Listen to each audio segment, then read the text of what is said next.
Despite crime scenes like the mass shooting we saw in River North last week, crime is down in Chicago compared to last year. We tracked the data, and today Sabrina Franza sat down with the city's top cop to dig into this a little bit more and explain why. Marie, stats in crime, stats specifically, they rise and fall, right? Sure. And the perception of how people feel about being safe in their city also fluctuates. So we spoke with Chicago's Police Superintendent Larry Snelling, who explained a new federal collaboration, which may be one piece of the solution to continue driving these numbers down. The numbers show that across all categories of violent crime, they are less than last year. The big question is how? Yeah, that's a good question, and it's a great sign that crime is going down. Obviously, we still have a lot of work to do. Burglary, robbery, theft, all down. The number of homicide victims has decreased since last year. What technology are you utilizing that's different than Chicago Police Superintendent Larry Snelling explained one new office working with federal, state, and other local law enforcement is making a big impact. Was that something that wasn't happening before, this collaboration with federal groups? Well, no. So the CJIC Center is something that's pretty new.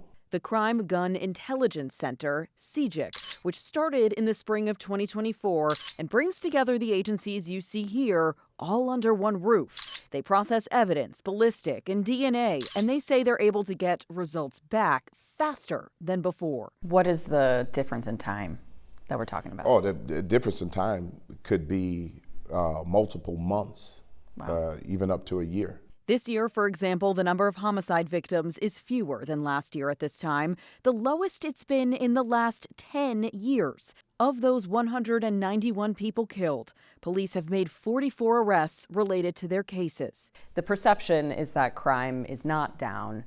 How do you bridge that gap again between what's actually happening and what people perceive to be happening?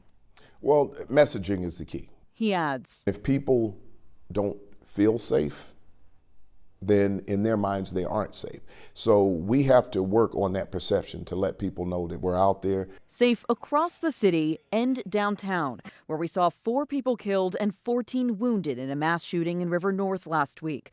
We asked about that incident too. When someone shows up to a large gathering and opens fire on a crowd, they're not necessarily looking to open fire on that particular crowd. There may be someone within that crowd that they're looking for. In a situation like that, is there a concern about retaliation? Well, there's always a concern about retaliation. We're not concerned about the retaliation at that location. Marie, coming up at 6, we'll be digging deeper into that data, which we'll also be posting on our website, and also talking with the superintendent about costs of overtime and how that's been looking this year, especially when the number of sworn officers that we're seeing out on the street is a level much lower than he says he would like it to be. Right. Okay. Well, we'll look for that at 6. Thank you, Sabrina.